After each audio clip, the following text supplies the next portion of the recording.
Hello everyone. Hello, testing 1, 2. Testing, yes. So we do have this working, I think. Can't do anything with yourself.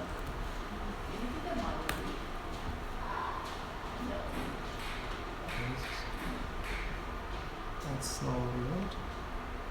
I have to fix that. I have to fix it.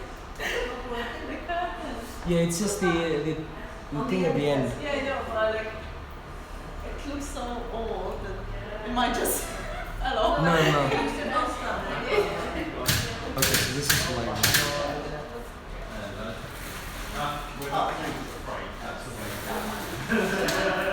Hello brother, how are you doing? Alright? Good to see you. Do you need any help setting up? We're at the You Can Chill Out stage. Yeah, just Jay. Good morning, everyone. I told you! Guys! What happened? Sorry. It's falling off. You're here to keep us awake and excited. I'm so sorry. That's what I was fearing. Oh, and no, it doesn't work. It's not change down when you try to open it. Whoa, okay, this is so calm. It's just leave this. Oh, the whole thing is down.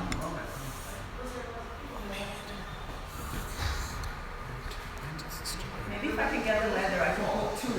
I get another one down and I can put them. That is, alright. Yeah, so in that case, yeah.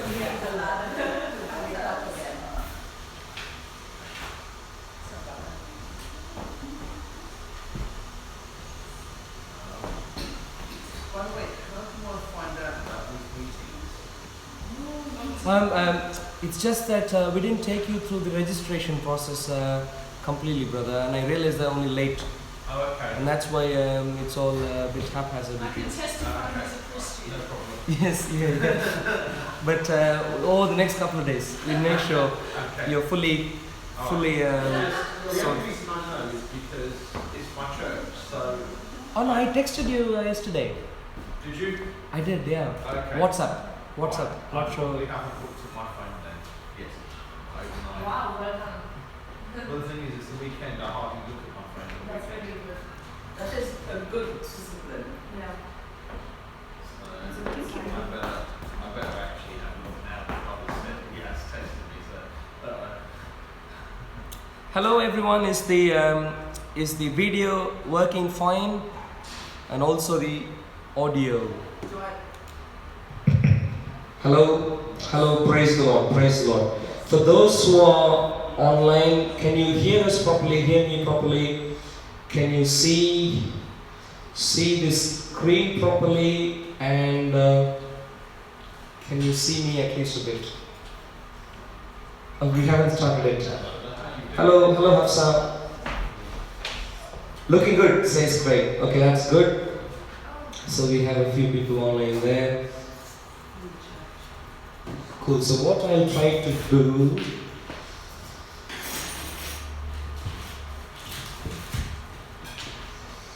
praise the Lord.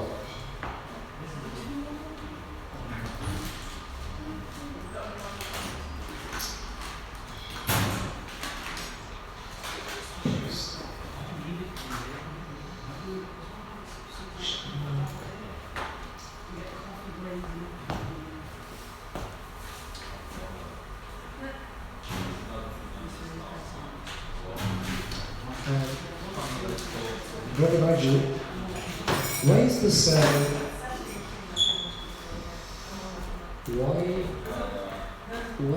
do I click on this? Sorry? How do I click on it, is that?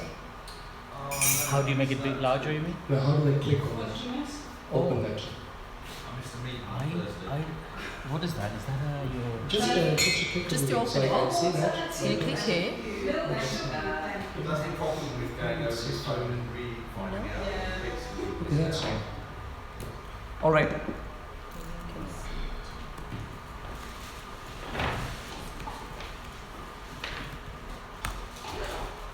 You just pretend things are right. It's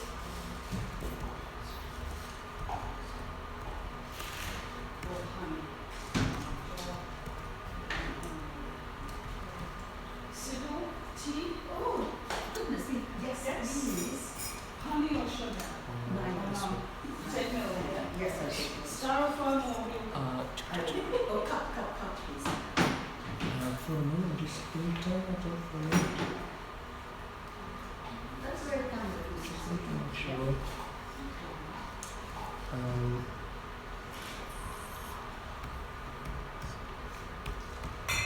Can I share the live stream and a document with a couple of people? What's that? Can I share it with a couple of with a cell group? Yeah, okay, yeah. Because ladies were like, okay, interested. Okay.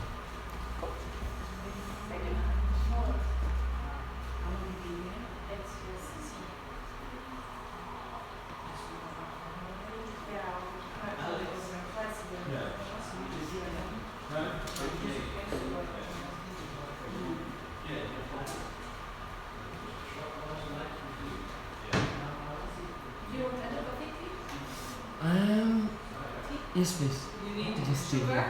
Sugar, yes, please. How many? 2. Milk? Yes, please. Normal. Normal.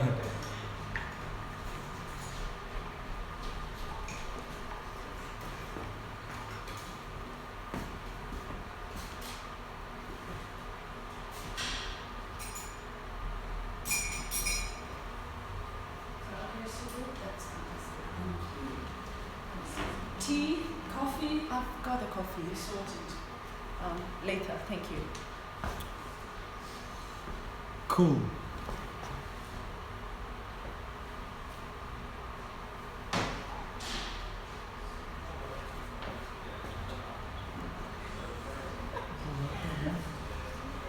Okay. All right, cool.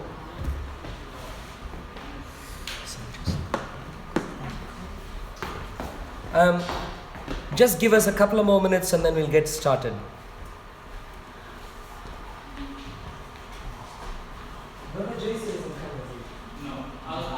the doorbell's not working. Someone keep an eye out. Okay. Okay, very rose today.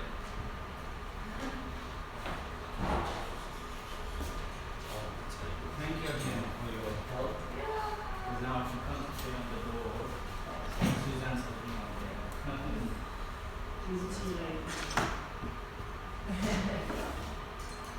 You chose your role and tea and caterer. Would you like tea or coffee? Depends the energy, Oh, right? no, make yourself. Yeah. I was going to say, last time you had us at the front, all the cameras and whatever. Yeah, we'll try and make it a bit more efficient. So, okay. This is so if you can. Better, yeah. Better. This means that we can see any photo backup. Yeah. Yeah, I suppose as you carry on, you figure out how to. Yeah. Okay, yeah, thank you. Thank you very much. With this camera here, is it not blocking your face when they're recording in there? Aldiana, can you please check if... Yeah. See how it looks. It might be you need to shift over slightly to that side. Can you still see me properly? Yeah, of course. How about now? Yeah. Yeah, it's okay. This camera is not interfering, or this one. You don't need this anymore, do you? Nope. Okay. Take it away.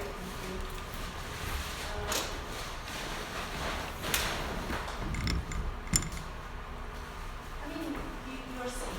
Yeah, You're cool. seeing. But you can't do anything with the cover. You have it there. Cool. Yeah, but is there a Praise the Lord. Praise the Lord. Screen, but if you want, I can try and YouTube. Can you? I've WhatsApped you that also, brother. Oh, you have? The handle, so if you check your WhatsApp. I think I did. Yeah, yeah. It's on the main. It's on the group. The handout. It's on the group. No, he's still not part of the group, so for him, I think I sent him as separately. Sorry, I should have checked. No, that's fine. Cool.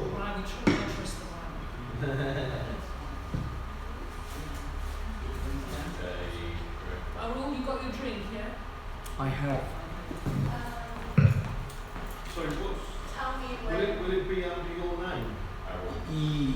Yes, except you might not have my name, so it might just be. Are you going to be able to see your screen? Yes. Okay. That one Brilliant. Is that a different, oh, it is. That's good. Thank you. Is it better? Yeah.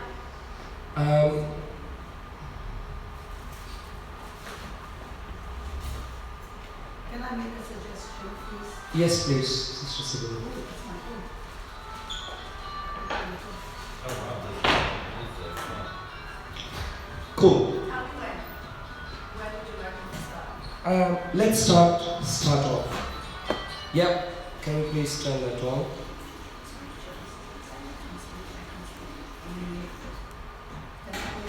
So, Is it urgent? I did. It was really nice. Mum was really sweet. That's cool. Yeah. When you said to her, she listened. I'll bring it. okay. Speak to my. Where you going? Should we start? Okay, cool.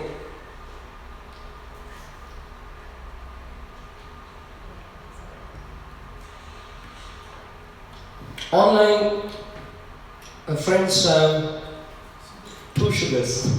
Yeah, that's 2 sugar. Can you all see me properly? Can you hear me properly still? If you can, let's start off in 2 minutes, please. JC hasn't come yet, so I think this is not live on Soko yet, but not sure what his plan is. So it's just on our channel. Is this the camera that's giving that one thing? Not now. No. Okay. So once I start showing stuff, maybe I'll just turn like that. Yeah. Cool. Shall we pray and start? All right. Father, as we come before your throne of grace, Lord, you are a good God, and you are a good Father. We commend ourselves in your hands, Lord, as your dear children. We treasure you. We know that you treasure us much more than we treasure you, but in the best possible extent from our perspective, we treasure you, Lord. When you met Abraham many centuries ago, you said, I am your exceedingly great reward. You are our reward. To see you, to have you, to be filled with your Spirit, and to know your Son deeply is our greatest privilege and honor in our lives, Lord. So we come before your throne of grace with that attitude. We say thank you for you.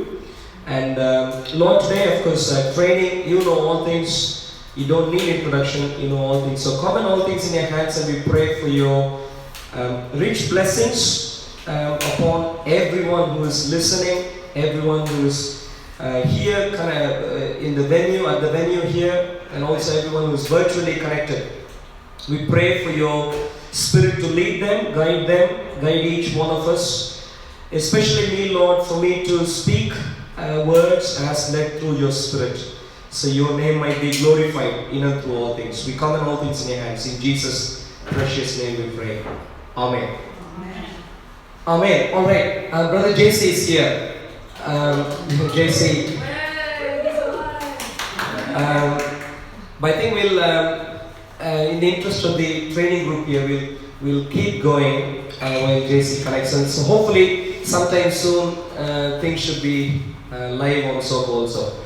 Cool. The topic for today is why trust the Bible.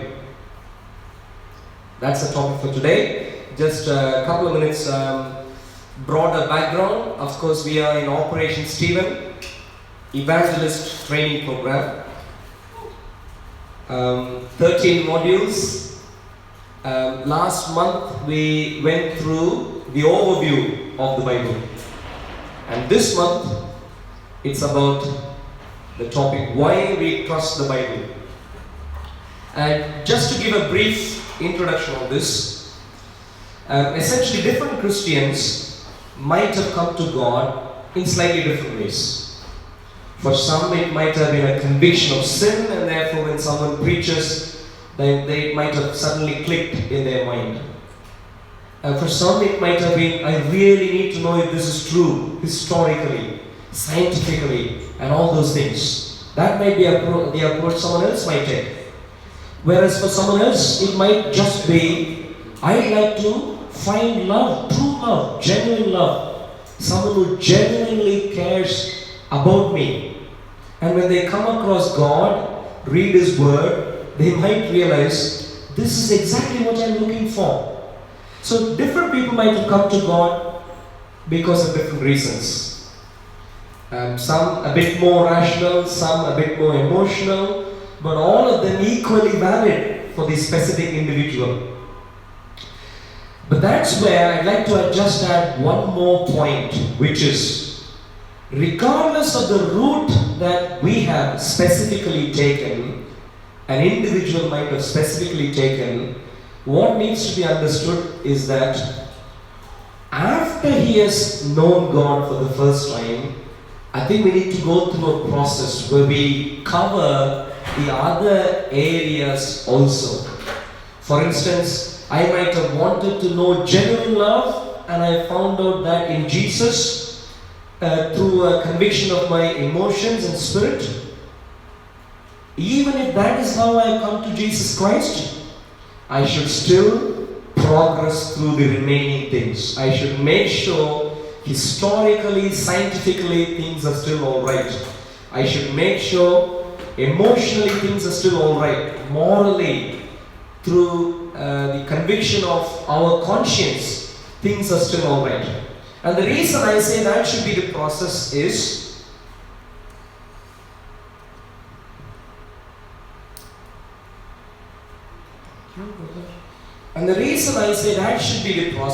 because we might have come to Christ, but if we don't if we don't ask the right questions after having come to Christ and find right answers, later on people might end up confusing us. People go to uni, they get all sorts of questions asked, and they think, oh, you know what, this is all fairy tale.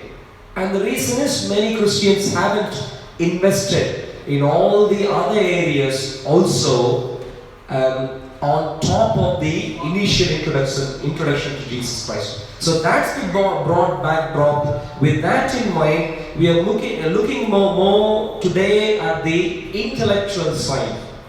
Historically, logically, philosophically, does my conviction, or is my conviction solid?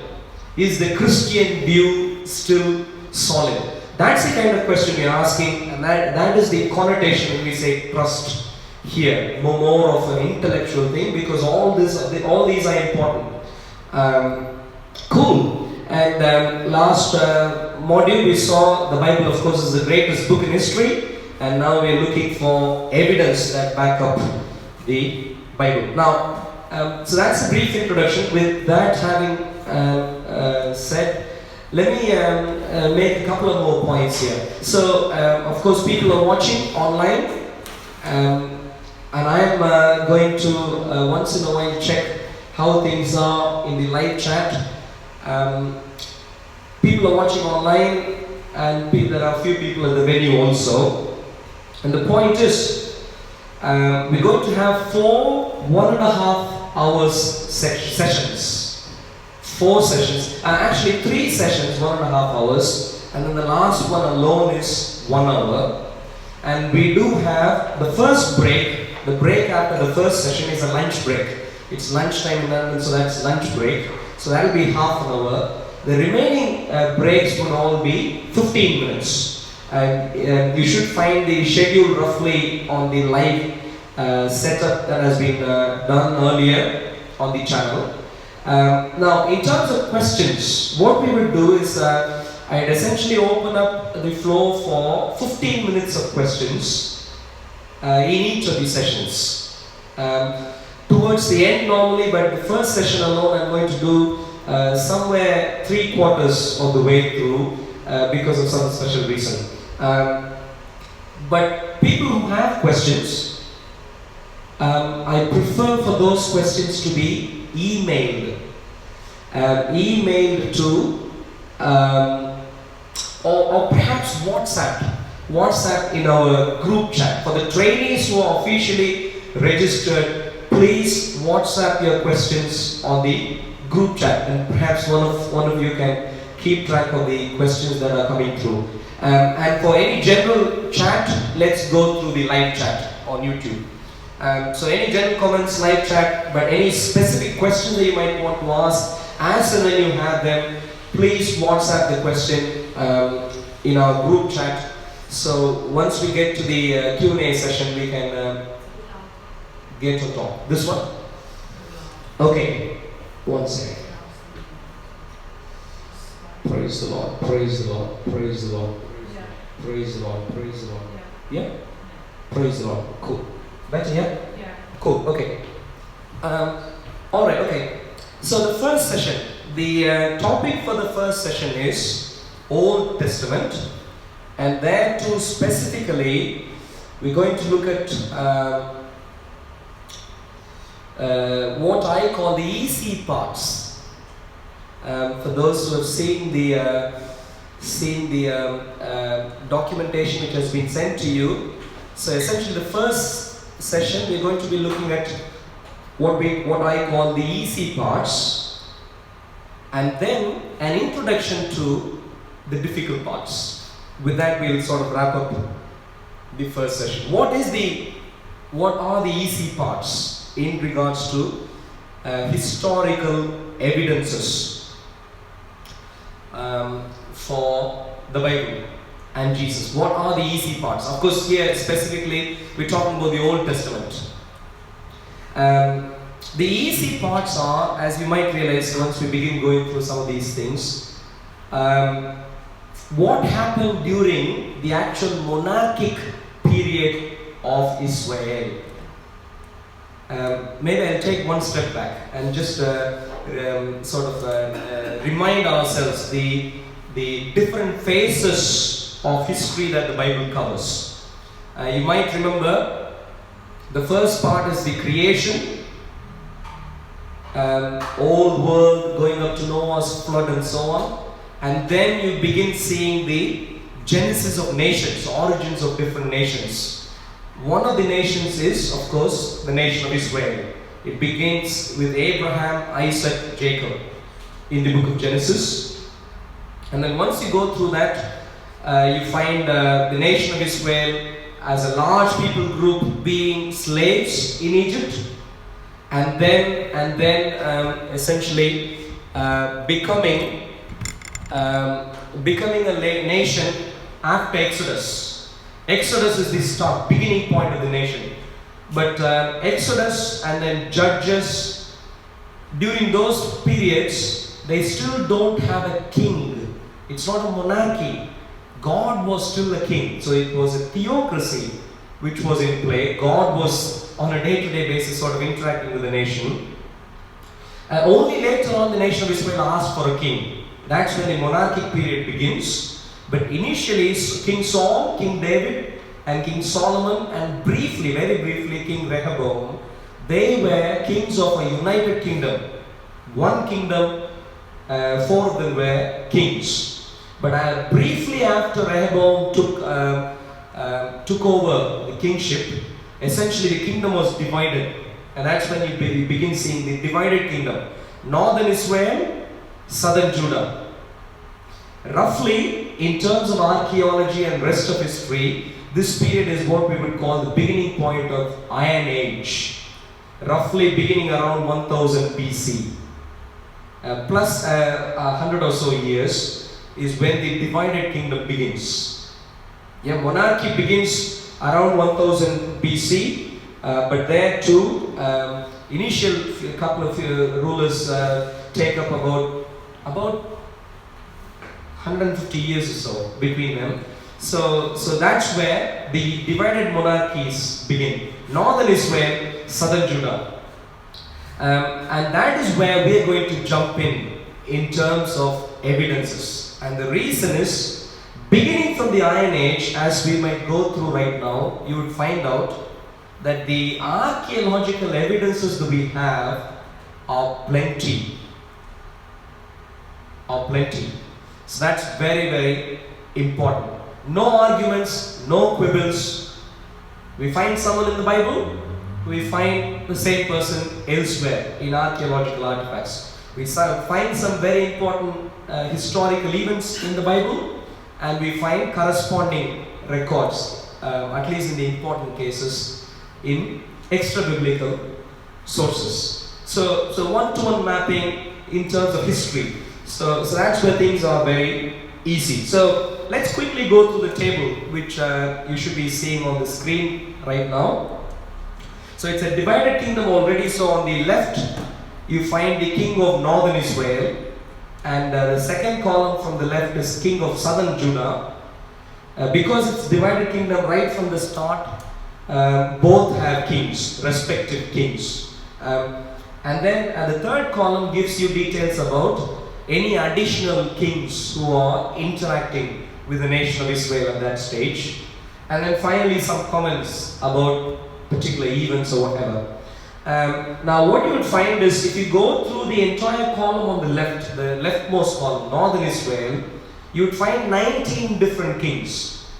Northern Israel had 19 kings throughout their history after the kingdom divided, 19 different kings from 9 different dynasties, 9 different family groups. Whereas southern Judah had 20 different kings, but all from the family of David, only one dynasty. And this might ring a bell to you, of course, because the Bible obviously says the eternal kingdom of David would be occupied by the Messiah, the descendant of David. So it's supposed to be only David's family sitting on the throne. So that's why if you see on the left, for example, Jeroboam, I've given a prefix 1 to just indicate the dynasty index. So Jeroboam and Nadab are part of the same dynasty, and therefore both of them have 1. Baasha is a different dynasty. Baasha was not the son of Nadab, whereas Nadab was the son of Jeroboam. So Baasha gets a different number 2. Elah is a son of Baasha, so both of them get 2, the same number, second dynasty, and so on. So if you follow the numbers on the left, you'd find only numbers going up to 9, even though there are 19 kings. So just to quickly run through, you see Jeroboam, Nadab, Baasha, Elah, Zimri, and I think Omri, Ahab is a popular name because he was especially wicked. All the kings on the left hand side, the kings of Israel, all of them were wicked.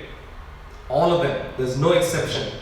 The second column, kings of Judah, I'm talking about after the kingdom divided, of course. In the kingdom of Judah, you had a few good rulers, but plenty were still evil, but few good.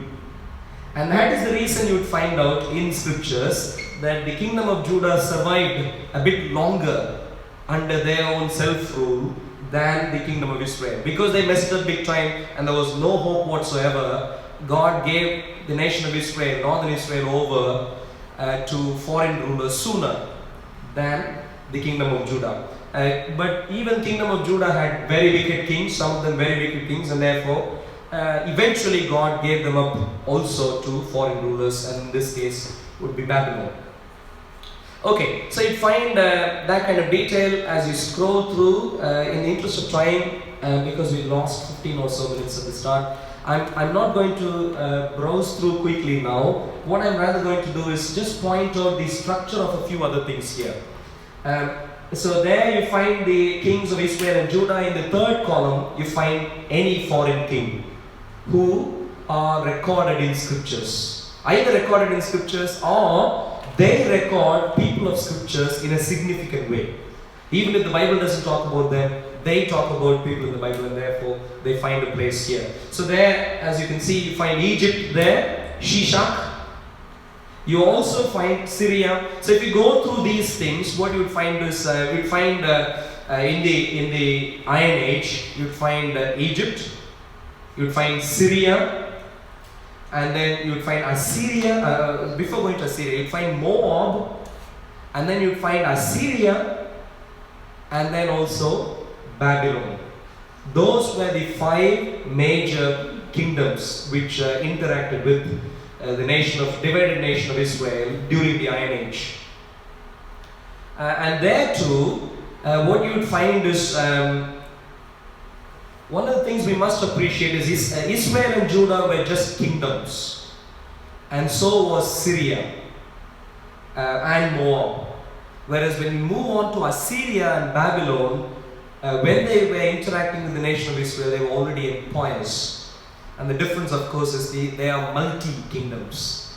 Kingdoms of multiple different people groups. And that's where we begin seeing world empires beginning to show up in human history. The first proper world empire which was spread across widely, not entire world, widely, was Assyria.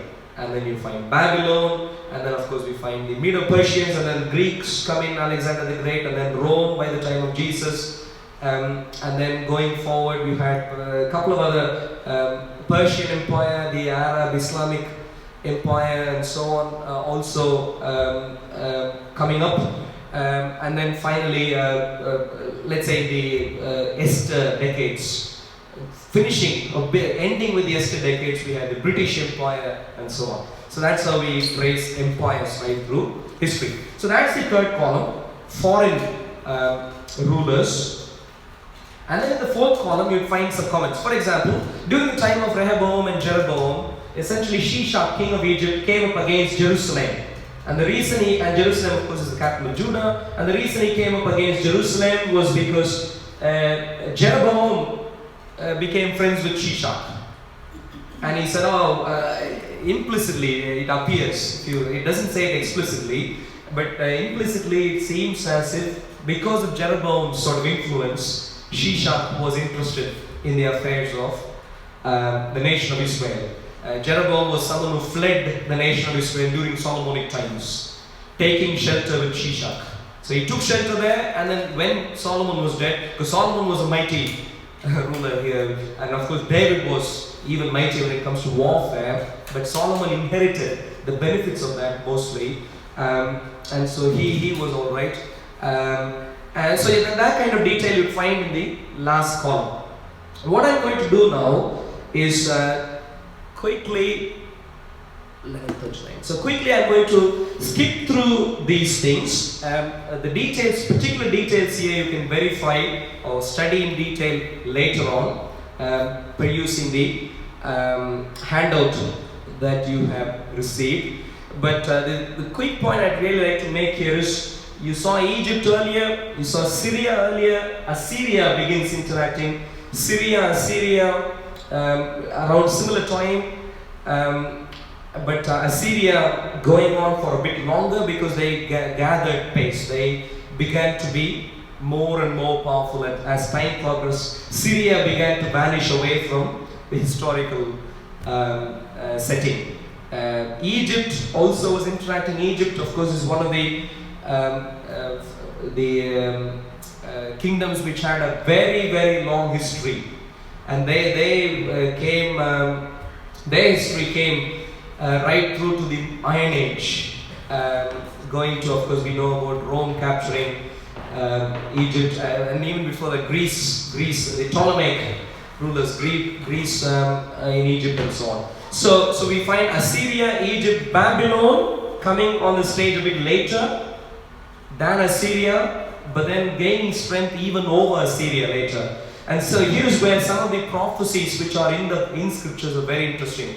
The point is, when a prophet prophesied about Babylon capturing Israel, southern Judah, Babylon was a nobody in the world stage. At that time it was Assyria who was a significant player. So in other words, the prophets of the Bible prophesied in a significant manner to an extent where a nation was a nobody in world stage. They were able to clearly predict such and such kingdom is going to come develop strength and then going to come and capture you.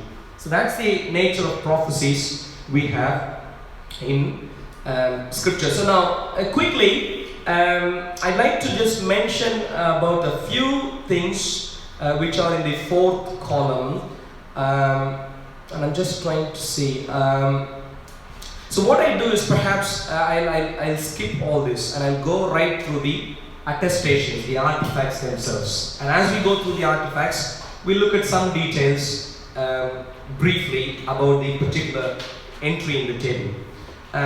Kut monolith is from Assyria.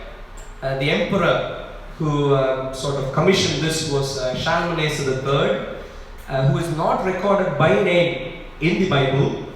But still we are going to look at him purely because this is the not the earliest, but one of the earliest of archaeological artifacts which specifically mention the name Israel. So if you want to know when the latest point, ignoring every other artifact, if you need to date the latest point at which Israel came on world stage, you know it was at the latest during the time of Shalmaneser III. Of course, it could be much earlier, like how the Bible points. We're going to go through that. But the latest point, no one dare date the nation of Israel after Shalmaneser III is, I guess, the point now. And the reason I'm stressing that is as we go through some of these artifacts, that thing should always be in your mind. The artifacts that we're going to see during session 1 are all going to post-date this particular one. But then when we come to session 2, after we look at some of the introduction to some challenges, then we are going to clearly make some very bold statements. And at that point, that principle is going to be very useful. So, Kut monolith, Shalmaneser III mentions a king of Israel by name, Ahab, and he also calls him someone from the nation of Israel. So he identifies him as a king of the nation of Israel. As you can see, there were plenty of other kings who were fighting against, who fought a particular battle called Battle at Karka at that time, and this is a record of that. Tel Dan Stele, this comes from Syria. Like I said earlier, Syria also interacted with the nation of Israel. It comes from Syria. The king at that time of Syria, this is most likely from who is called Hazael, a king of Syria, who, by the way, is recorded in scriptures. And the importance of this particular stele, by the way, a stele is nothing but a pillar. A pillar, but this might not look like a pillar to you purely because it was all broken.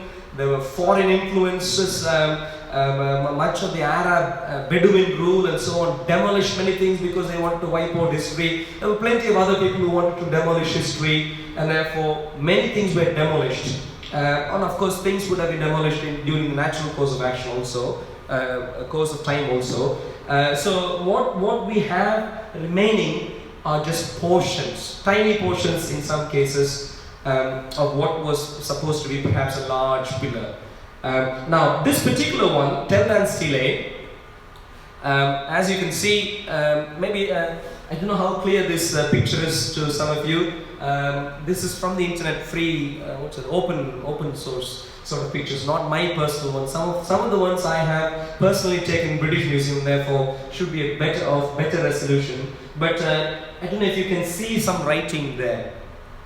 Tiny writing, yeah. So that sort of writing, there are 13 lines of writing in this particular stele, and if you see some of these things within bracket, they are assumed, and the reason is, as you can see, they are not continuous. We have broken pieces. So what archaeologists do is when they find such an artifact, they find the actual text they can see. And then in the historical context of what they already know, they try and fill in some of the remaining portions. But thankfully for us, this particular stele is very useful in that you don't have to do any magic work for you to see this stele refers to the King David by name. And also, of course, it uses the expression House of David, Beit David, House of David, which is very important because it clearly establishes the fact that this particular guy called David, even if you never read the Bible before, this particular guy called David was of an importance enough to suggest that people were keeping track of his house, his lineage, his particular descendants. And of course we know from scriptures he was a king of the nation of Judah and so on. As you can see, this is talking about a particular king. This is assumed because of the historical event which is recorded here. The Bible records this event, something very close to this event. And therefore, because the Bible mentions and a few other sources mention, you can sort of put them all together. And that's where people understand this is Jehoram, king of the house of David. And so on. So you find David referred to here, and you also find the nation of Israel referred to by name here. So that's Tel and Stile. Mesha Stile, the third one, is from Moab. Ammon, Moab, you might have heard, 2 children that Lot had with his own daughters, and the descendants of them are Ammonites and Moabites. And from Moabites, Ammonites and Moabites are really the modern day Jordan sort of area. And there, Mesha was a king who is recorded in scriptures, who was actually a vassal. Someone was paying tributes to King Ahab and Omri, but soon after Ahab died, he really took independence and then fought again. So that's from him, Mesha Stile, and he goes on a bit of a rant about things that happened in his kingdom. He explains why his kingdom was initially a vassal kingdom, others were more powerful, and then he goes on to say, now I've become more powerful, sort of thing. But like you see, more Omri, king of Israel, who is the father of Ahab, by the way. Omri has been mentioned a couple of times there. And then Israel again, and then more importantly, you see Yahweh. So he even mentions the name of our God explicitly in his stone. And he'd also talk about his own God. So because for him the fight is between not just the people but also between the gods. So that's one of the again not the earliest but one of the earliest. Certainly in Iron Age, this is the earliest explicit outside of the Bible. Of course, the Bible is phenomenal. I'll come to that in a minute. But outside of the Bible, the earliest Iron Age artifact which refers to Yahweh by name. And then a couple of other places.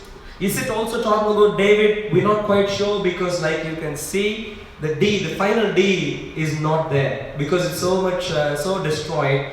This is one of those things which Bedouins are supposed to have destroyed big time. Moab's delay. Because it's so destroyed, you can't confirm, but it's speculative that even David is mentioned here.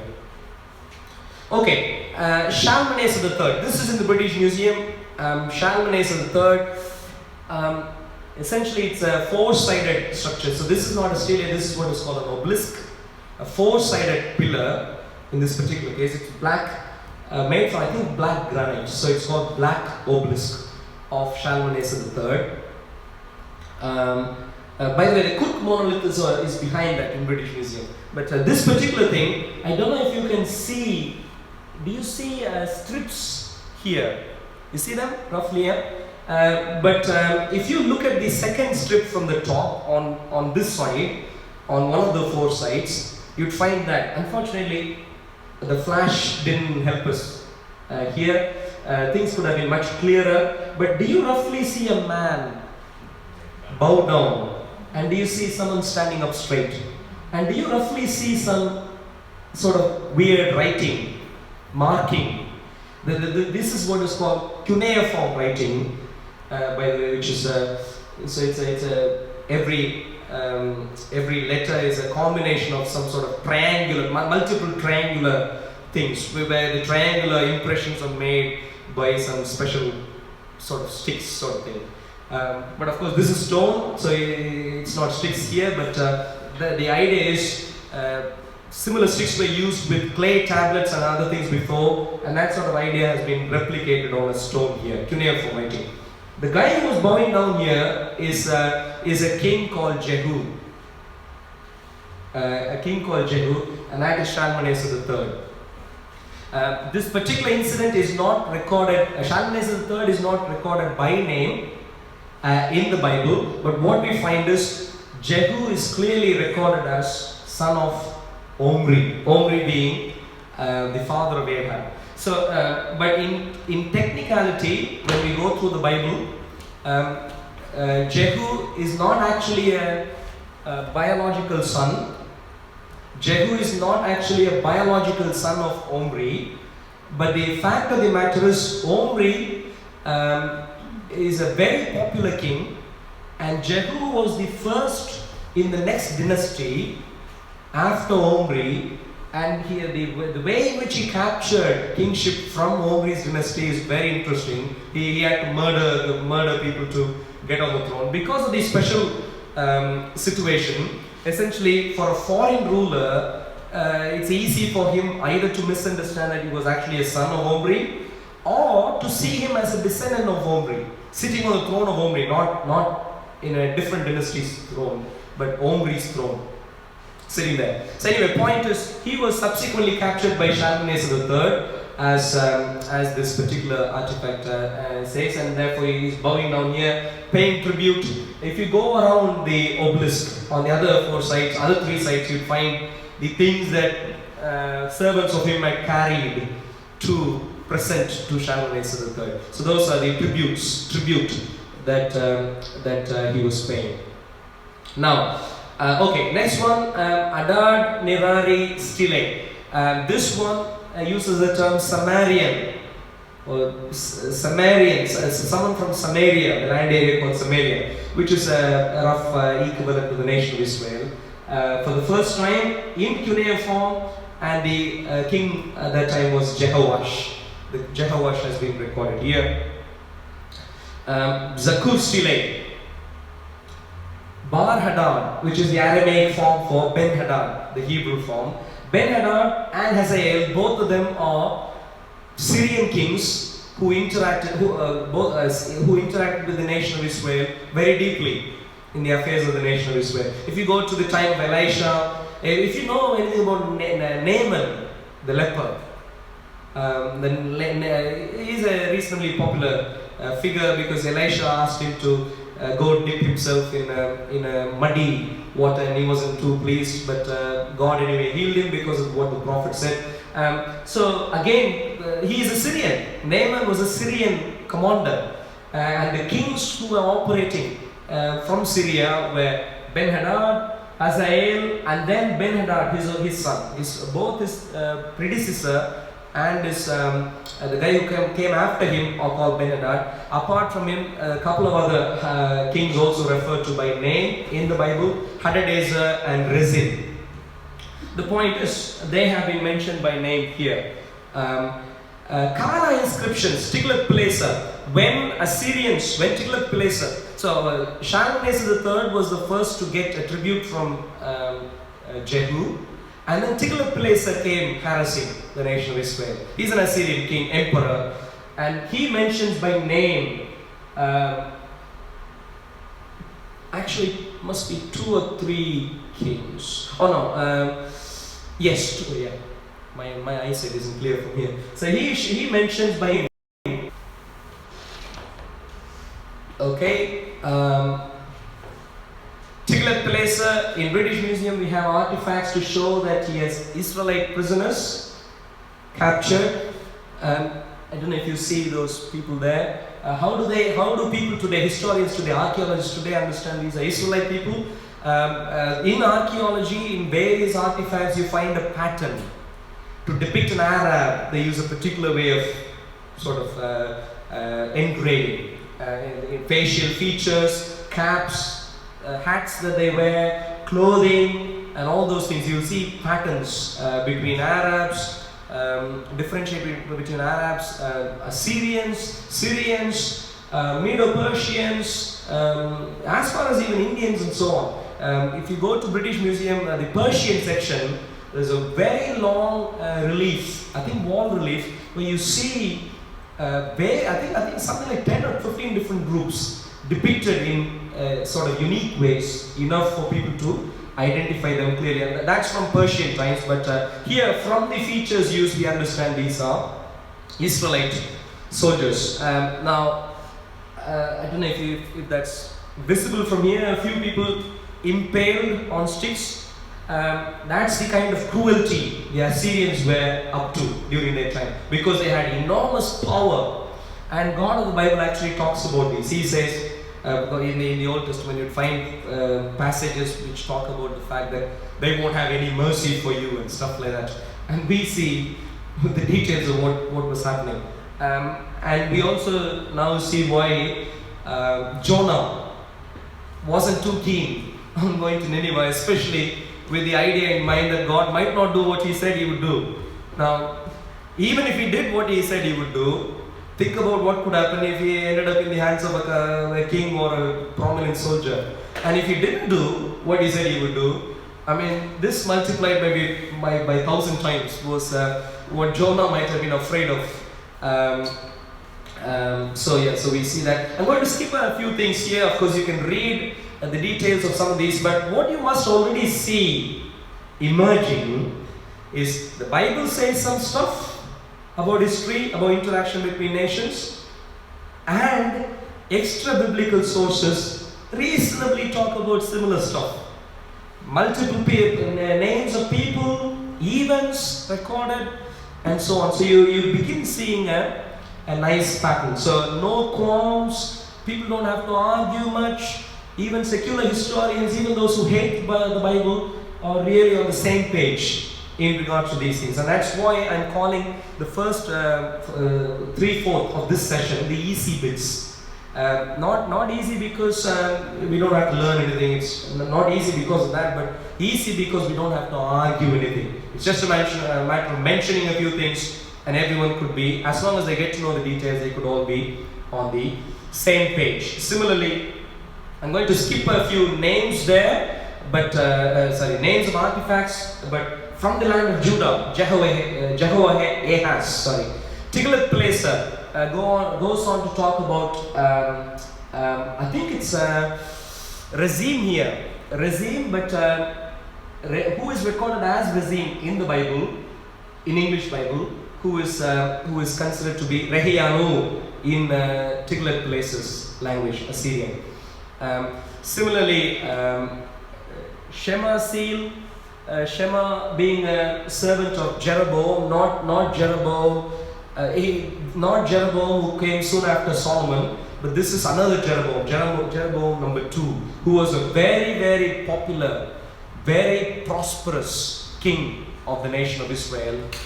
In some of the prophetic books, you see indications of how Israel gave into all sorts of wickedness, and one of the reasons showed for that is because you are rich. God didn't trouble you, and therefore you drank wine, you were enjoying, and therefore you were ending up being wicked. And part of the reason is prosperity during his time also.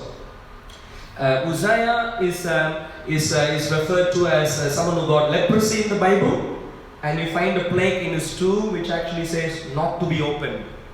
Don't open. We know why that might be the case. Now, Ahaz, Bula, haven't got a picture here, but Ahaz is again another king of Judah, referred to by name. Hezekiah, another king of Judah. Maybe I'll just spend a couple of minutes on the Hezekiah related things, not on Shebna, but Taylor prism and an octagonal prism, and one more thing, because something detailed happened here which is recorded in scriptures, which is actually captured outside of scriptures also. Briefly, the story goes something like, during the time of Hezekiah, Assyria had already captured northern Israel. Now they're trying to capture southern Judah also. You find this particular sort of hassling in the historical books, and also in Prophet Isaiah. You find parallel records. So he'd come and hassle King Hezekiah, who is a reasonably good king. So he comes to him and says, oh, you know what, I'm going to capture you. And he lays siege to the city of Jerusalem, and now he threatens, you better pay me tribute. Hezekiah then goes on getting gold, silver, even from the temple, even scratching from the door and stuff like that, getting all these tribute and then giving all of that to the emperor Sennacherib. But after receiving all of that, he still threatened because he thought I could get more. So what he said was, you better officially become my vassal. It's not just this time, you need to give me regular tribute, was the idea. So Hezekiah was now not sure what to do. He's a godly king, not as good as David, but still reasonably good. If it was David would have inquired of the Lord right at the start and would have demolished. He wouldn't have cared who the guy was, whether he was an emperor or not. You better don't come into my territory, would have been what David's mindset would have been. But Hezekiah wasn't as strong as that. But now that he knows that he would be captured, he now is seeking for spiritual advice, and that's where Isaiah comes in. And Isaiah would prophesy. The guy would not shoot an arrow. Emperor Sennacherib, King Sennacherib, would not even shoot an arrow into Jerusalem. He would return back without even shooting that. That would be the prophecy, which would be a very, very unlikely thing to happen, because an emperor had come a few hundred miles with several thousand soldiers. After having captured all the cities, all the towns outside of Jerusalem, Lachish was where he was encamped in at that time. Now his final thing was Jerusalem. Just one last bit, and Hezekiah wasn't very strong. It's just a matter of a few days, get it done, go back. Why would he not shoot an arrow and then return without doing anything to Jerusalem? But that was the prophecy. That kind of precision was there in the prophetic ministry of the Old Testament prophets, and also in the New Testament prophets. You see that exactly what he prophesied actually happened.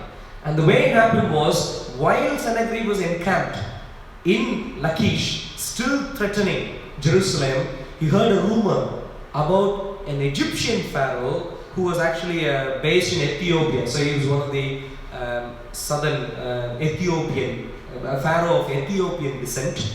He heard a rumor that Tirhakah, who was that particular pharaoh, who is also recorded in the Bible, was going to attack Assyria while he was away from Assyria. So he heard the rumor now, and therefore he was now sort of rattled a bit. And then he sort of hurries up his messengers to say, go threaten Hezekiah even more. So we get it done in a couple of days and then we return back soon. And what happens is, while that was still happening, the word of God says, an angel entered into the camp, killed 185,000 soldiers in a single night. And that made the emperor return back. Most of his army was wiped out. He can't do much, so he had to go back. Now, this is the supernatural event recorded in the Bible. The sort of natural things recorded outside of the Bible are, as a natural thing recorded in the Bible are also the fact that when his father came back, his two of his sons weren't happy. For what we can guess roughly, but essentially they ended up murdering the father and running away.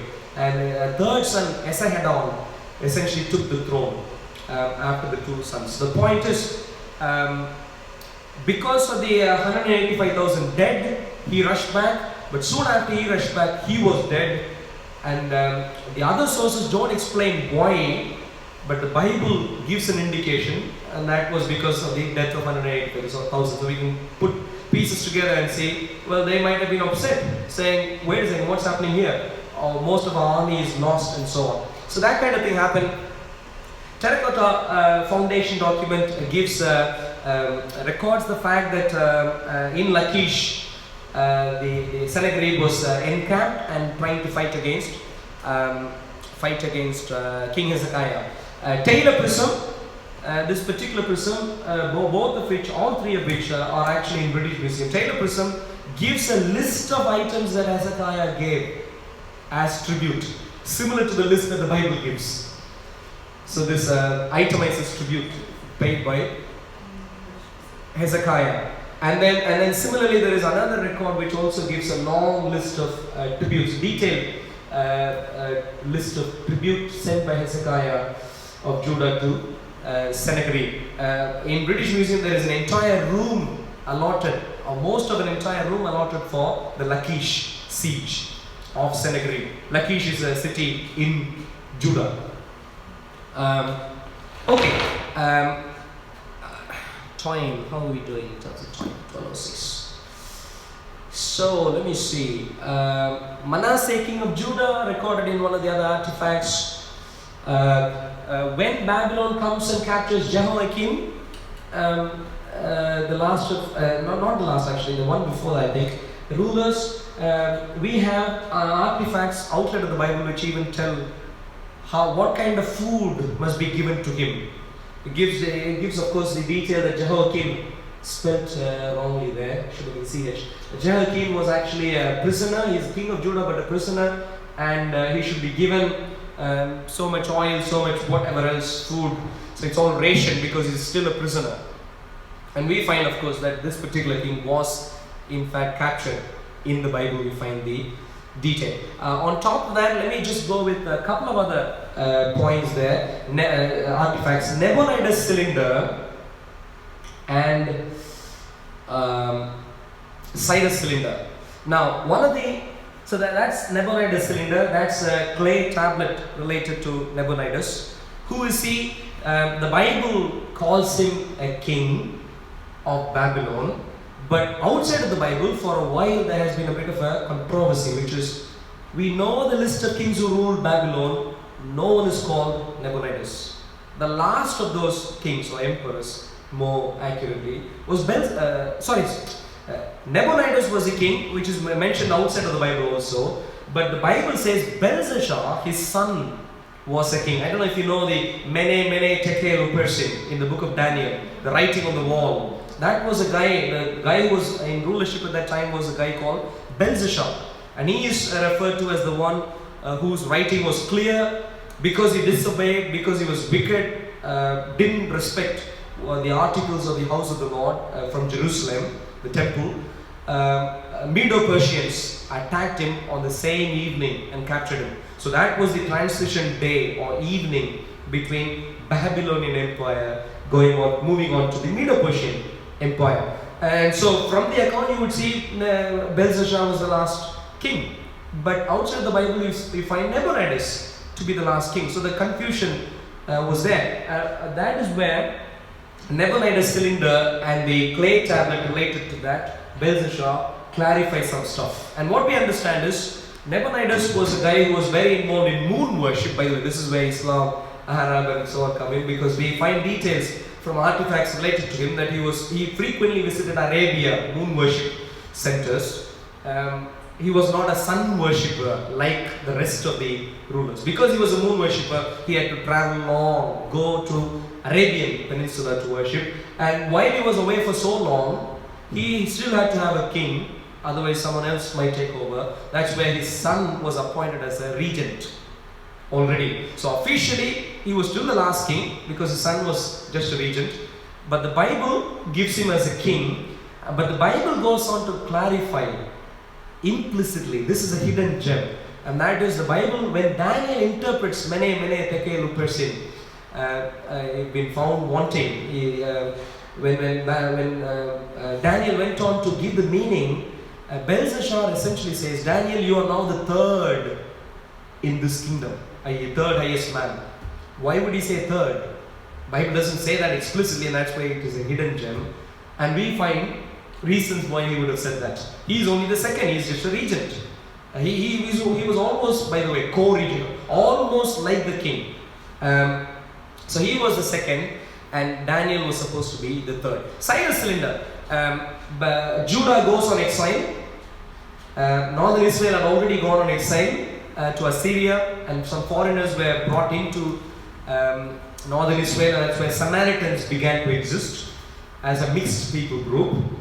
And then subsequently Nebuchadnezzar destroys the temple in Jerusalem, and he captures people like Daniel and so on. We know they were, by the rivers of Babylon. The psalm, the song and the psalm comes from that background. People were taken on exile away to Babylon, and that is where after 70 years of being in exile, Daniel figures out there is a prophecy that God was going to send us on exile only for 70 years. So he reads that prophecy and then prays. And then it was Cyrus who was mentioned by name even before he was born by Isaiah, a prophet. Isaiah says, Cyrus will be your redeemer, he will be the Messiah, the anointed one to save you. He is the one to send the nation of Judah back. And the Bible gives the reason where the Bible says, now in the first year of Cyrus king of Persia, the word of the Lord by the mouth of Jeremiah might be fulfilled. The Lord stirred up the spirit of Cyrus the king. So he just motivated him somehow. But then that's recorded in the secular artifact, or outside extra biblical artifact, where Cyrus says, a declaration that Cyrus had enabled people to live in peace and has increased the offerings made to gods. Isaiah prophesies that God would speak to him, but he wouldn't even realize it is God who is speaking. I.e., it is Yahweh who is speaking. And that is exactly what we find here. Cyrus goes on to say, you know what? Whoever else wants to serve other gods, please go on. Now it's time for, a benevolent rule. So he sends people back, asking all sorts of people to build their temples and so on.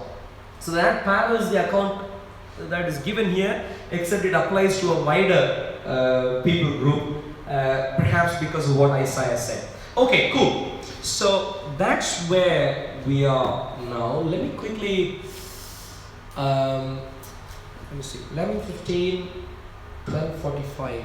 So we still have half an hour. So we are on track. Purely because I skipped a few things. What I like to do is, of course, we started late, but I don't want our second session to start late also. So what I'm going to do is, I'm going to finish in half more hour, which means I of course skipped a few things, but hopefully you get the idea, which is during Iron Age, nation of Israel, northern Israel, southern Judah, plenty of artifacts outside of the Bible to corroborate the historical narration which is in the Bible. Now, let me briefly introduce the challenges that people bring in. Now, one of the challenges is in relation to science, and this is the circular argument. Oh, there can't be God, and therefore this can't be true. So if you find a prophecy, of course it can't be a prophecy, and therefore it needs to be post-dated and stuff like that. So we ignore the science-related argument for now. Does the Bible contradict with science? We're going to have a separate module on that, Bible and the science. We'll deal with Genesis, all the creation account, Noah flood account, and all those things in that specific module. So science-related argument I'm going to skip. And I've given some specific headings in the handout, which you can check out in detail later on. I'm going to summarize these things in a much simpler way, which is, so if you look at this particular table, the first major challenge which came up against the biblical narrative is related to that. They saw this as the first stone to be moved. Once they moved this, they essentially began moving many other stones, which were foundations for the Bible. And what was that? It all had to do with Jericho. You might know during the time of Joshua, one of the first cities he destroyed in the nation of Canaan was Jericho. You might know God asked them to circle the city around 7 times, play music and so on, and then the wall would stumble down, fall down, and that's exactly what happened according to the Bible. Now, when did that happen is the crucial question, and that is where things begin to change. So, what we find in archaeological artifacts is that Jericho is certainly a city. Even though, when I say certainly a city, I mean in the Iron Age and earlier, it was certainly a city. But what we find is Jericho was actually destroyed during it wasn't around for a long period of time. It was actually built the last time around in this sort of period around the Iron Age. Iron Age 1B. Around 1000 BC. So this is around the time of, this is the traditional. So if you hide this for a moment please, pretend this didn't exist, pretend this didn't exist also. So if you hide those two, essentially around 1000 BC you have Jericho. But then for a long period, I think around 600 years before that, it wasn't there.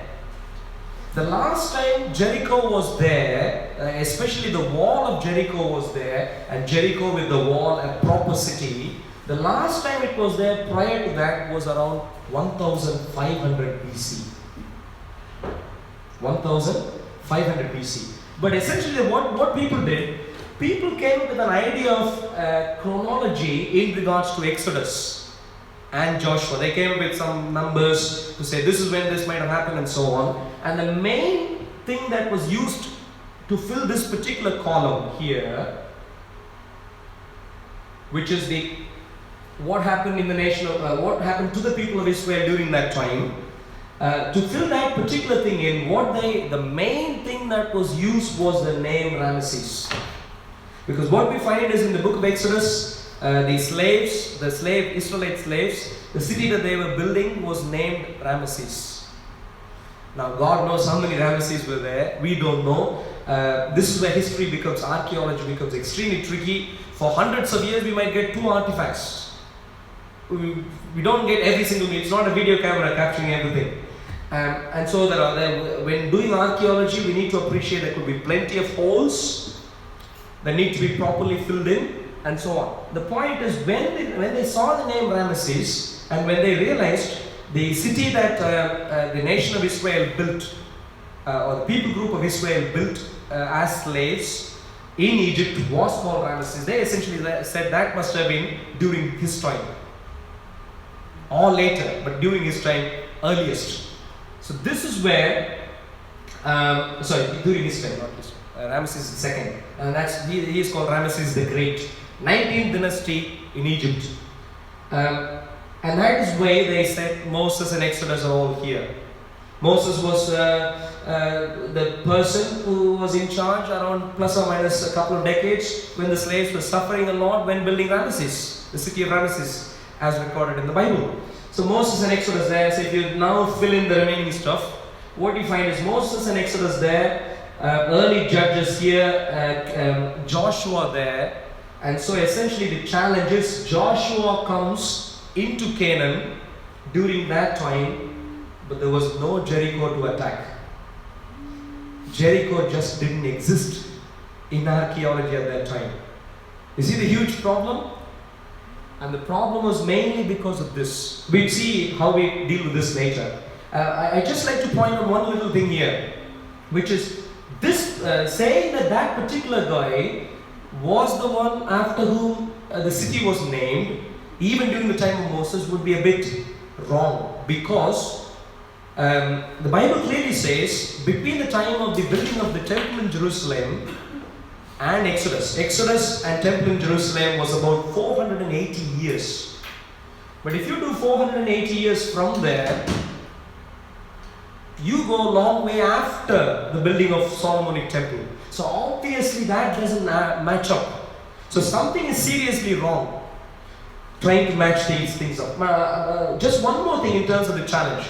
The challenge is, of course, if you go to the nation of Israel, Canaan, you find layer after layer after layer of archaeological artifacts, so you can reasonably date them one after another and so on. But if you go to Egypt, you can do a similar thing.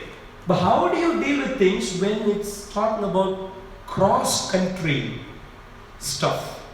Do you see what I'm saying? If you go to Egypt, by the order of things that, in the order in which things appear in the artifacts, of course you can get a reasonable idea of chronology and so on. And similarly in Israel. But when it comes to Exodus, when did that happen in regards to early judges? When did that happen in regards to Egypt? And so on. If you need to match things up, it becomes even more complex. And that is where there was another challenge which was brought in, which is Israel was supposed to be a massive nation. Slaves, but still a nation in Egypt. But according to them, we find no evidence of them in this period. Because they fixed that, now they are essentially looking for Exodus evidence and Israel in Egypt, Joseph, large group of slaves who are from the nation of Israel, all of that here in the last how many years? 430 years I think is what the Bible gives in terms of the number of years of sojourn of Israel and the family in Egypt. And they don't find, they don't find what they are looking for. They find other things which are somewhat similar, but not exactly what the Bible talks about. So they say, well, Jericho didn't exist, neither does this. And because that didn't exist, we really can't even compare. Well, it's a circular reasoning though. If you've got the wrong ideas there, of course you won't be able to compare because you've got the wrong synchronization.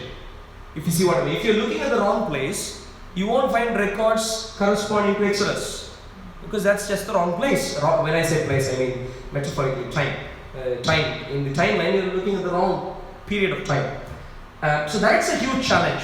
Jericho was used first, and then so the challenge which was said was, according to the Bible, a city that never existed at that time was conquered, and so the Bible must be clearly wrong. Someone has been clearly making things up in the Bible. Is the challenge. And like I said, in the table I've given traditional view because this is what many Egyptologists are holding on to today. And one of the problems here is, here's where I'd like to comment to all Christians, all Christian evangelists especially, this mindset which is, the fact of the matter is, an Egyptologist could be a remarkable Egyptologist, but he's still just an Egyptologist. He doesn't know the Bible. He needn't know the Bible in detail. He might have read the Bible. How many times have you read the Bible in detail? The Bible isn't an easy book to read. So the point I'm saying is, purely because an Egyptologist says something, we don't have to take him at his word. We can still get the details, analyze for ourselves, use our critical thinking, logical thinking, and then try and see if his reasoning is right. Now, in my reading of scriptures, I can clearly see, wait a second, you should have been looking at the wrong place. This is not how things add up. 480 years, where did that go? But that's what people do, and based on that, and that's why I'm saying traditional view, majority people hold, but majority doesn't mean truth in this case because of the subject matter involved.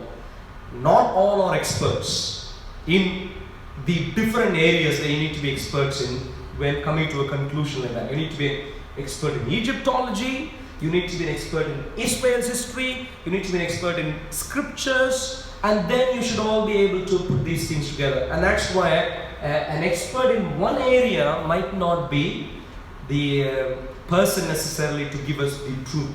Where people like us could coming in, we might not be Egyptologists, we might not be archaeologists in regards to Canaan and so on, but what we can do is collect all the details, and what we are experts are of the Bible, and so we can bring in the biblical view and try and see, oh, this doesn't match up and so on. Yep, with me on that so far? Cool. And so once they have sort of moved those couple of important stones away, if you just imagine, if you don't have Exodus, if you don't have the nation of Israel beginning in Egypt as slaves, what happens to the nation of Israel? And here's where one thing which Christians might not appreciate when it comes to the Old Testament is, in the Old Testament it is the origin which is crucial. The origin of all of the universe is very important. Theologically, philosophically, if that crumbles down, nothing else holds water. Similarly, in the nation of Israel, the origin. Why should all the nation of Israel be religious? Well, because of 10 plagues, because of Red Sea, because of the splitting of River Jordan, and so on. Because of crucial public supernatural things happened, Israel began what it began to be at that stage. The point is, when that is moved away, when you question that origin, essentially have removed the entire history of Israel apart from bits and pieces of a simple nation just like any other nation across the world. And that's exactly what people have done, including even archaeologists from the nation of Israel. Once they have done that, what they then go on to do is they then look at the Bible. When trying to use the Bible as a historical resource when doing their archaeology, what they do is there are three different mindsets broadly: minimalist, maximalist, moderate. The minimalist guys, they go on to say, I don't trust in the Bible. Wait a second, Jericho wasn't there, Exodus didn't happen, Israel wasn't there in Egypt, so of course this is made up stuff, and therefore I would look at everything as suspicious, except maybe for finding a few different things here and there. That's the minimalist view, and that is what some people still have. Maximalist view of the yester decades, where faithful Christians were solid archaeologists. When they went through details, they didn't have that view. They said, well, I know and appreciate the Bible is a very important historical resource, and when I come with that mindset, everything seems to add up. It's not a problem, and so on. So that's the maximalist view. But the point is, because of the challenges raised here, which is going to be our focus right now, because as evangelists, we'd like to train to even deal with the minimalist view. And that's exactly where we are coming in. How do we deal with that? So once they have brought in that mindset to say, you know what, it's similar to the New Testament, where in the New Testament there are people who say, oh, I only care about the red letters of Jesus, including what Muslims do, but not just Muslims. There are other groups called Jesus Seminar, is supposed to be a research group. And there are other groups like that, who essentially say, I only go with the red letters. Anything else, if it looks supernatural, I'll reject. Well, wait a second, in that case you will be rejecting most of the Bible. That will be a circular argument, but that's what they do. And that's what's happening here. Once they have done that, now what they can do after that, which they have already begun doing, is, I know Genesis account is all up for taking. I can redefine the origin of the historical origin of the nation of Israel. And that is where people reject the conquest theory, which is where Joshua and the nation of Israel began, as the people group of Israel began being a nation as a result of conquest which happened as a result of a series of battles and wars, one after another, which is what we find in the book of Joshua.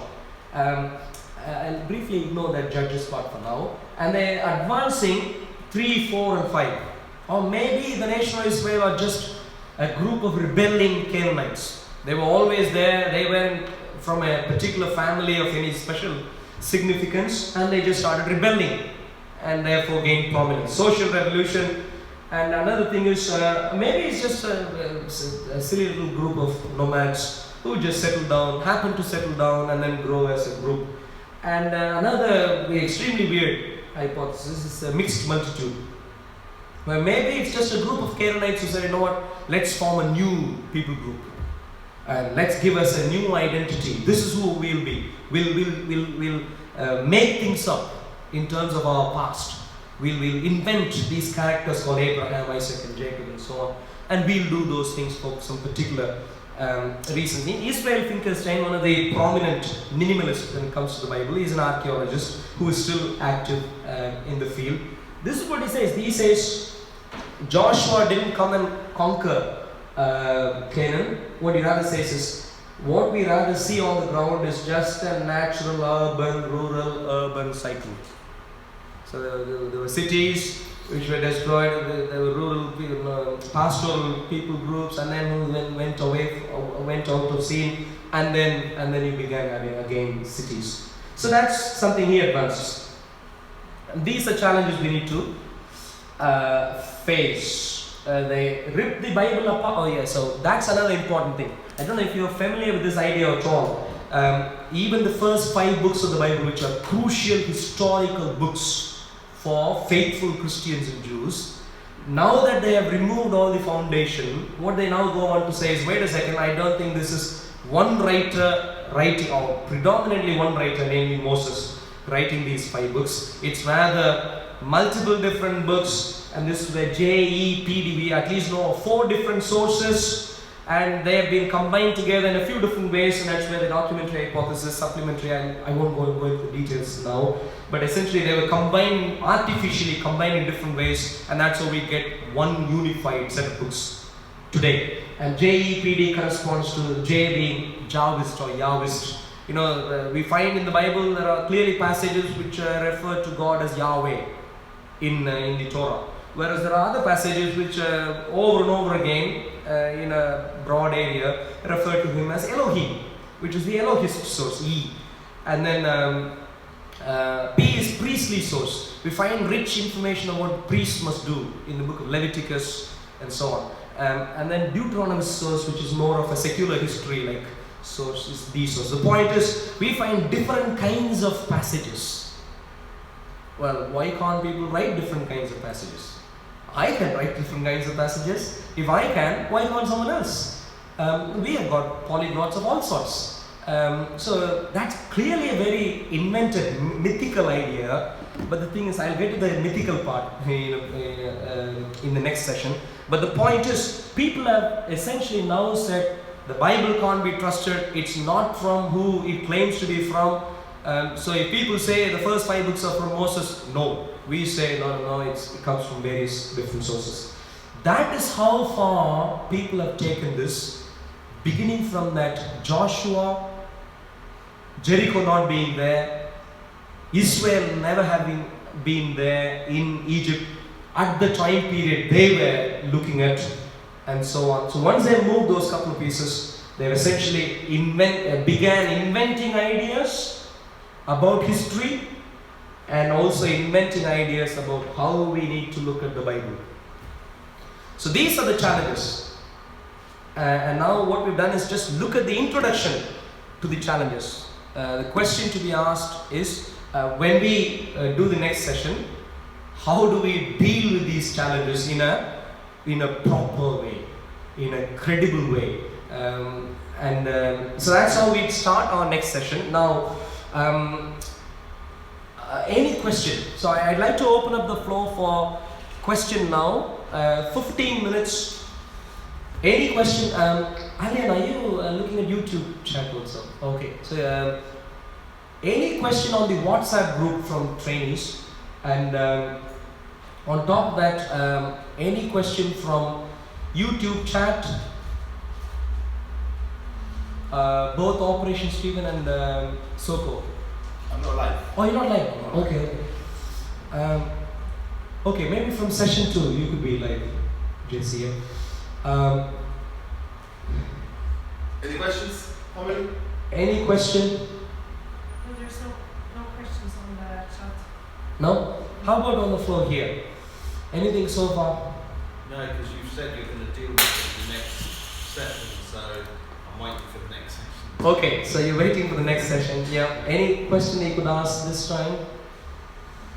So what have we seen so far? The divided monarchy period. That's the easy part. We find, by the way, the artifacts that I've documented here is by no means comprehensive, exhaustive. The list is not exhaustive. There are plenty of other artifacts. Some of it just mention names of a few people here and there.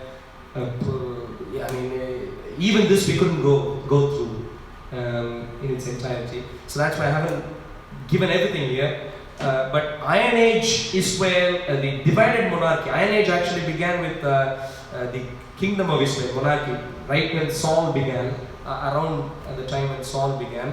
But we haven't dealt with that period so far. Saul, David, we did see a couple of mentions of his name, but apart from that we haven't looked at some other details.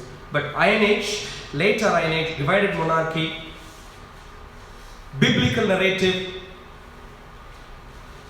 is preserved in extra biblical sources also reasonably well.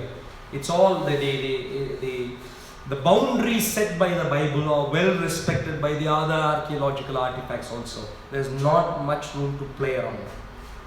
Sorry, could you just go over the consequence and not reason backdated events?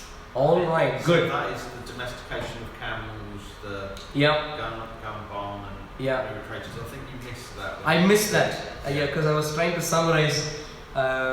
I wasn't looking at the document at all. I was only looking at the document when I wanted to see something there. But good. So did you have any particular question, or just wanted to say that we missed that? Well, presumably what you're talking about there is the fact that these issues seem to relate back to the JPD and this by saying actually we know that this happened then, so why is this not reflected? Precisely. And this is where I really like to point out the circular reasoning. Israel Finkelstein could be a good archaeologist, but the fact that he's a very, very bad philosopher when it comes to dealing with logic is very evident in some of the points he makes. Except unless you pay careful attention, you might not catch that. The fact of the matter is, Israel Finkelstein talks about Jericho, talks about the fact of lack of evidence at the period when he was looking at for Egypt, and then he says, essentially, some of the other things like domestication of camels, gum, balm, myrrh, and so on. When Joseph was arrested, when Joseph was taken as a slave, you find details of some of the traded items. You find some place names. You find the fact that even Abraham went to the Philistines in Gerar. I think it was Isaac who went to Gerar to find shelter with the Philistines when there was famine in the land. But even Abraham, apart from going to Egypt during a famine, he also went to the Philistines. The Philistines isn't mentioned. Similarly, Arameans are mentioned. But the challenge that Israel Finkelstein brings in, and many other minimalists bring in, is, the Philistines weren't even around at that time as a nation. Arameans weren't even around at that time as a nation. How come the book of Genesis talk about them? But that's how he presents it. Now, if you don't watch carefully, you'd miss the logical flaw there, which is, wait a second, you are assuming Bible is wrong, keeping that away, not even giving it half a chance, so keeping that away, looking at only the other artifacts, and then saying the other artifacts don't say that they were a nation or a people group, and therefore they can't be, and therefore the Bible must be wrong. You see the point? You have ignored. If you do that to every single artifact, for example, Jehu paying tribute. I don't know if actually Jehu paying tribute to Shalmaneser III is recorded elsewhere. I think it is not in my knowledge, but I'm a Christian evangelist, apologist, not a historian. I've read reasonable level on this, but I don't think that is the case. If that is the case, if my assumption is right, the point would be, if you ignore that black obelisk of Shalmaneser III alone for a moment, can I then say, like exactly what Israel Finkelstein is saying, Jehu never paid tribute to Shalmaneser III, and therefore the black obelisk is wrong? Why? Because I just ignore that. I kept that aside for a moment. I don't find that detail in other sources, and therefore I say that can't be true. You see the problem? If you ignore every artifact, the same principle would apply. Unless, of course, we're talking about exact copies of the artifact. You see, the point is, what he has done is not given a reason to say the Bible is wrong, but rather just given a list of what the consequence would be if the Bible is wrong, i.e. if the Bible is ignored. If you reject the historicity of the Bible, the consequence would be you can't use that to say during Abraham's time Philistines were wrong, and so on. So as a consequence you find these things, and therefore you would then say the Bible is wrong. But that's where you began. Are you with me on this? Yeah. So, but the thing is, but that's because of where he starts his dating. So he assumes, like you said, the Ramesses is the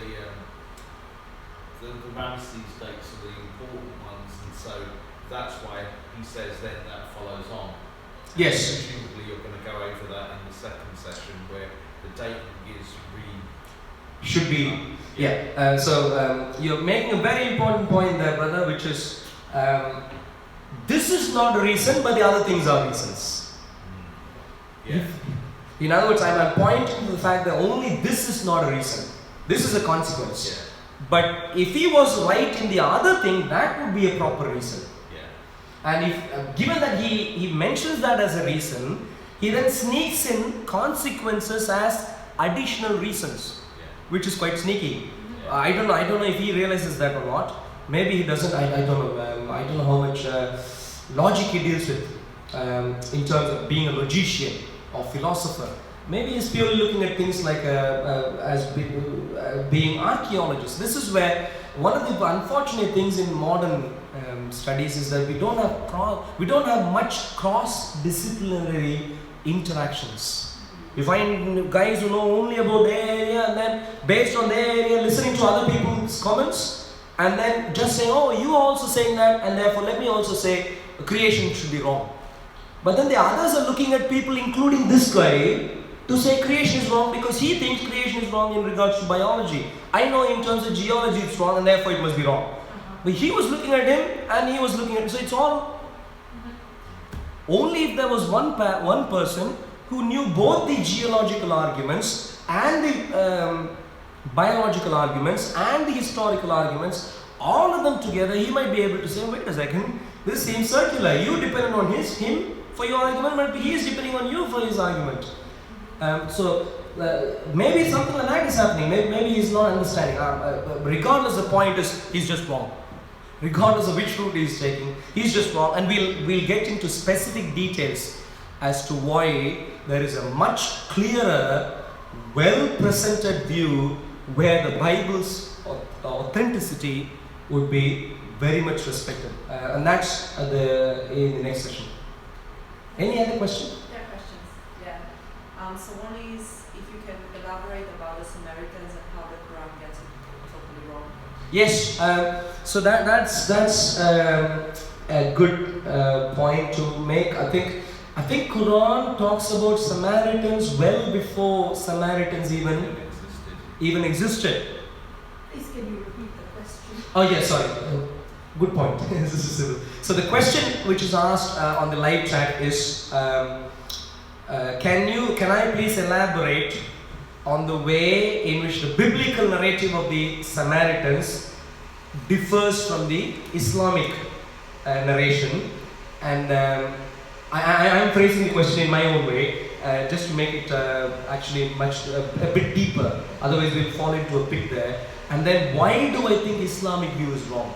For example, if you're coming from a neutral perspective, well, maybe the Bible is wrong. Maybe you don't know which one is wrong. And that is where I'm going to say, no, the Bible's view is virtually agreed upon by everyone apart from Quran.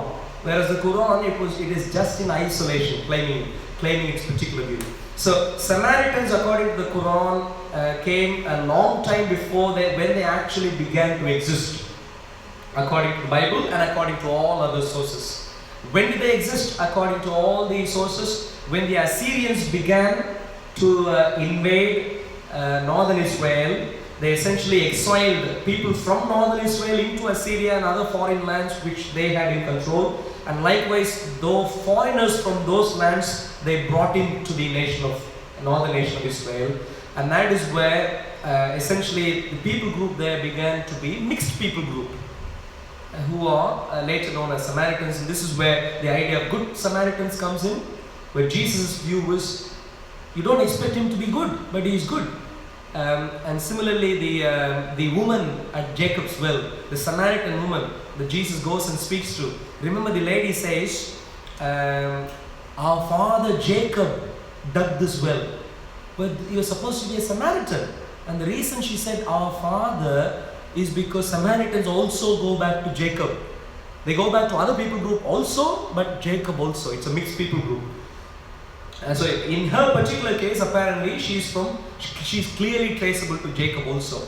And the other point is, theologically, the New Testament of course says the gospel is first to the Jews and then the Gentiles. Why did Jesus preach to the Samaritan woman? If that was the case, even though Jesus clearly said elsewhere, do not go into the towns of Gentiles. And the reason again is Jacob. This is the nation of Israel's descendants. Yeah, as a mixed people group still, but still them. So that's partly the reason. Now the thing is, Islam gets it wrong. Islam talks about, I think Samaritan during the time of Moses and Exodus. I think it talks about how the Samaritan cheated the Israelites to use golden calf. And that's where it takes the Samaritan to. Fundamentally, problem is virtually everyone agrees the nation of Israel agrees, the Samaritans themselves agree about the origin, about their particular origin, even though their particular origin is supposed to be a demeaning thing from the viewpoint of the nation of Israel, from Judah. You are not clean. You are a mixed people group, not clean, is the view. So they are supposed to be, they are sort of oppressed in that regard. But even the oppressed are agreeing, yes, that is my history. And that's where you find one of the important sources of the Torah, manuscriptal evidences for Torah, is also the Samaritan Pentateuch. The Samaritan first 5 books. And the reason is, well, because we also were part of the same people group, but of course we had split away at a different point in time. So they agree, Israel agrees, and Assyria and so on, they spoke about the land area of Samaria and so on. Nothing to do with Exodus, nothing to do with Sinai Peninsula and so on. Everything to do with the northern Israel, what is today modern northern Israel, plus the Golan Heights and a bit of Syria, a tiny bit of Syria. That's what Samaria is. So virtually everyone agrees apart from Islam. And that is where Islam has a bit of explanation to do, which it doesn't. Where do you get this idea from? What kind of evidences do you have to show? Nothing. So that's why we discredit Islam and the Quran in this regard also. Yep. Any other question? Yeah? Yes, okay, this one is a long one. Would you? Please. Sorry. Okay, this one is a bit long one. So, is the God mentioned in the Old Testament automatically the Trinity? So basically not singled as God the Father only for Old Testament. And then somebody else added, if you can mention the various acts of God that were attributed to God the Father, Jesus as the angel of the Lord and God the Spirit, or within the Old Testament. Okay, we have a special module for Trinity, and so I like to sort of keep these questions for that time. Just a quick answer for now. God of the Bible, God of the Old Testament is also a Trinity, and we can see that clearly if we spent enough time researching. But so answer is affirmative. He is Trinity. More details when we get to that particular module. Now, other questions there or there are? Okay, so maybe we'll go through that quickly, please. Yeah. Okay. So the question is Jericho the oldest city in the world or not? Is Jericho the oldest city in the world or not? Okay, so here's where I don't know, and I don't want to. What I do know was certainly there are a few different cities in the land of Canaan which were well renowned. They were like the New York and London and so on for a very long time, which became a nothing later on. Cities like Hatzor, Philistine cities, some of the Philistine cities. Another town called, the name escapes my mind. Well, the classic is Sodom and Gomorrah. Sodom and Gomorrah, Sodom and Gomorrah and Admah, Zeboim and Bela. For them, we don't have artifacts today purely because God said He'd wipe them out without recognition, which is what He has done very successfully, which is good news, but also bad news in that we don't have much archaeological artifacts. But for some of the other cities we're talking about, there is solid artifacts to suggest they were very well renowned at that time. So I'm not quite sure. I don't think I would say, based on what I do know for now, I don't think I would say that is the earliest. I mean, the other thing would be Babel. The fact that there's a tower being built, people were gathered together, and they would have taken a while to do it. You would have thought there would be a city. Yeah, absolutely. And the Bible mentions, we're going to look at some of those details in a bit. Shinar, Akkad, Calneh, and so on. So there are a few different cities which we'd look at. Exactly, very good point, brother. So outside of Canaan, there were certainly very, very old but very prominent cities. Okay. So another question. Are the Jews in Jesus' time considered to be all 12 tribe remnants? All what? 12 tribes? Are the Jews in Jesus' time considered to be remnants of the 12? Yeah. It's a complex question. I think the Jews of today and the Jews of Jesus' time were primarily of the tribe of Judah. Primarily. But they were not just that. What we also find in scriptures is that when northern Israel began to be wicked, we find, and when prophets were prophesying, exposing all their wickedness and so on, what we begin also finding is some of the faithful ones from the 10 tribes actually moved into Judah because they didn't want to be associated with the wickedness. So they came in. In other words, today's Jews might very well be, of course, a tiny portion, but could trace their origin to the remaining things also, of course, on top of the more obvious Levites. Where were the Levites present? The Levites were based in Judah because that's where their duty was in the temple. And similarly, Benjamin was someone who was Benjamin's tribe was again very close to Judah. Even back in the days when Judah was just called Judah, it was actually Benjamin and Judah and Levites, all three there.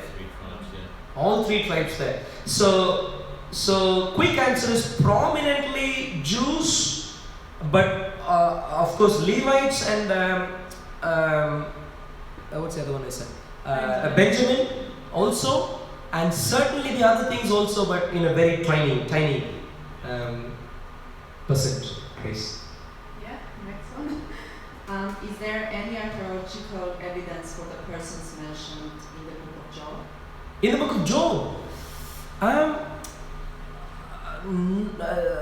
not in my knowledge, not for the individuals mentioned in the book of Job, but for the context mentioned in the book of Job, yes. The book of Job talks about how Job's servants were trading, they had camels and stuff and so on going all over the place. It gives details about the different animals that Job had. It gives details, Job has 4 friends involved in the book of Job, 3 of whom were not good advisors. One of the younger man was a good guy. And we find details of their ethnic groups, family groups, and they are all historically attestable. So the context is certainly reasonably historical. Okay, so the last one is if you can recommend resources to study this deeper. That's a very, very good question. Well, what I like to do, so the question is recommend sources to study these areas in detail. So certainly the first thing is the handout, but I think I've spent many hours to pull things together. That's first level, and I've skipped many things. So to go through that first in detail, and hopefully we'll do more of that through our assessments and so on. But I'm also hoping through God's grace to put together a further reading list. If we can put that together for different headings, so people can choose which one they want to dwell into and whatever, spend the rest of their lives learning more of that. Yeah, so yeah, absolutely, coming up, but not yet. Yeah, cool. And the only thing I'd like to add on to that is, one of the other challenges which I haven't mentioned so far is this, which is the corroboration so far are only for the natural events, not the supernatural. No one from Assyria comes in and says, Yahweh did something. Prophet prophesied and therefore it happened. No one says that so far, apart from the Hezekiah related incident where we can read into the situation. Apart from that actually, I can't, off the top of my head, I can't think of anything else. So that's reading in to the text, but apart from that, we don't find. So that's another important challenge. So someone can legitimately say, okay, I'm willing to believe in the natural things, all the history and so on, but how about the supernatural? And that is also part of what we're going to deal with in our next session. Okay, with that having said, we still have gone 10 minutes beyond schedule. A half an hour break now for lunch for people who are based in sort of London's like time zone. But we'd start we'd start the second session maybe 10 minutes delayed. Yeah? Cool. Thank you. What time? What time? So it'll be 20 past 1. Someone give thanks for the food. Yes. Cool. Thank you very much. For those who are on live stream, we'll be stopping this live stream now. And there is a new link for the second session which should be on Operation Stephen page. Please, if you can use that for the second session, so it'll be in half an hour's time. So if you work out half an hour from now in your own time zones, please. Thank you. See you soon. Bye. Father God, we just thank you, Lord, for